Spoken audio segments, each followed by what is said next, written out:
Alors, écart type de proportion. Pourquoi l'écart type de la proportion est donné de cette manière? Sigma égale la racine carrée de P facteur de 1 moins P sur N. Eh bien, nous avons vu durant les calculs des intervalles de confiance que la formule donc, de l'écart type de la proportion qui est utilisée, c'est toujours celle-là. Racine carrée de P facteur de 1 moins P sur N. Mais pourquoi l'écart type est donné de cette façon? C'est beaucoup plus facile avec la moyenne parce qu'on a vu que l'écart type de la moyenne est égal à l'écart type de la population sur la racine carrée de n, c'est-à-dire la taille de l'échantillon, ce qui est facilement compréhensible. Mais c'est beaucoup moins le cas avec l'écart type de la proportion qui nous est donné de cette façon et que souvent ça nous fatigue dans la compréhension. Alors déjà, je précise que cette formule, elle a une autre variante. Souvent, vous allez rencontrer des trucs du genre sigma égale la racine carrée de P chapeau, facteur de 1 moins P chapeau sur N. Alors, c'est toujours la même chose. Ici, on a P chapeau qui sera égal à N sur N. Alors, c'est dans les cas où nous avons des effectifs. On a 40 personnes sur 100 qui souhaitent voter pour tel candidat. Donc, il faut d'abord calculer la probabilité en faisant P chapeau égale à 40 sur les 100 pour avoir la proportion. Et ensuite, vous voyez que c'est le même principe. Donc, c'est la même formule. Mais pourquoi alors elle est donnée de cette façon? Je vous explique. Tout part en fait des convergences en loi de probabilité. En réalité, pour constituer une proportion, nous allons constituer un échantillon et poser une question. Et la question est la suivante. Souhaitez-vous par exemple voter pour M. Tan?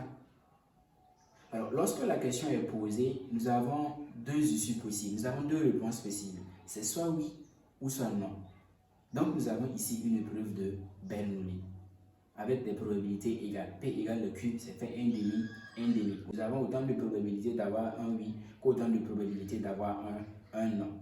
Maintenant, nous allons répéter cette épreuve de Bernoulli là n fois. C'est-à-dire, nous allons demander à plusieurs personnes. Si nous avons 100 personnes dans notre échantillon, nous allons demander à toutes ces 100 personnes-là s'ils souhaitent voter pour le candidat donné. Donc, c'est une épreuve de Bernoulli qui est répétée n fois. Et ça nous amène à ce qu'on appelle une loi binomiale. D'accord?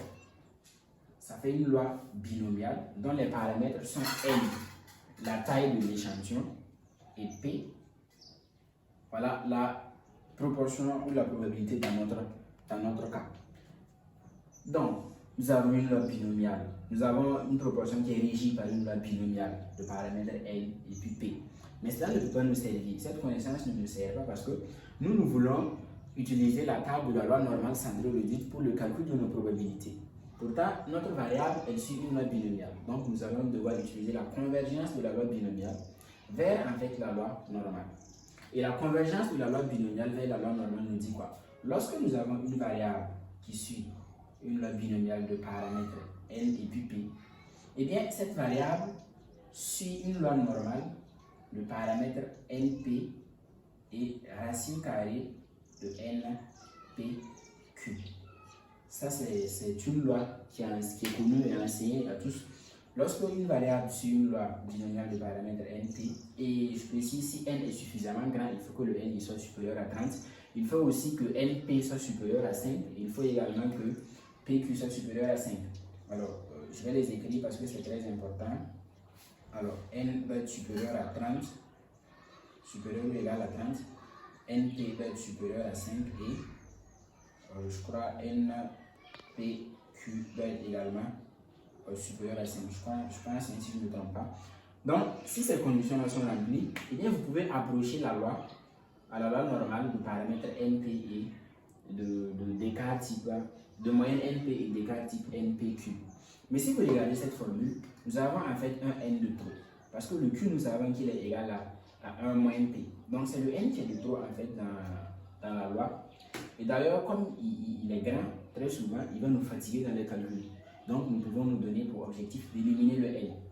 Donc, si nous divisons ici par n, nous éliminons facilement le n. Mais si nous divisons ici par n, il faut que nous divisons également ici par n.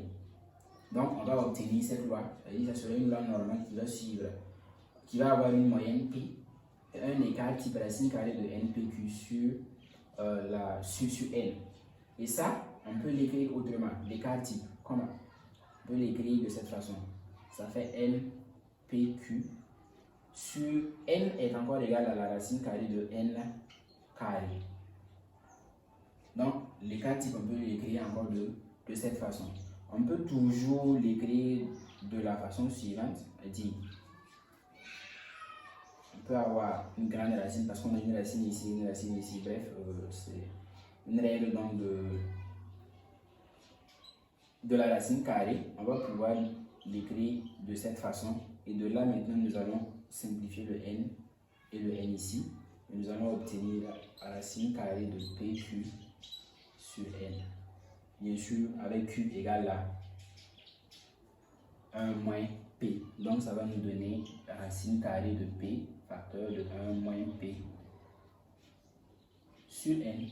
Alors, voici pourquoi les cas types donc, de la proportion est donné de cette façon, que ce soit dans les tests d'hypothèse ou dans les estimations par intervalle de confiance. Je suis ravi de vous l'avoir expliqué et j'espère que nous nous retrouvons très bientôt pour d'autres vidéos. Merci.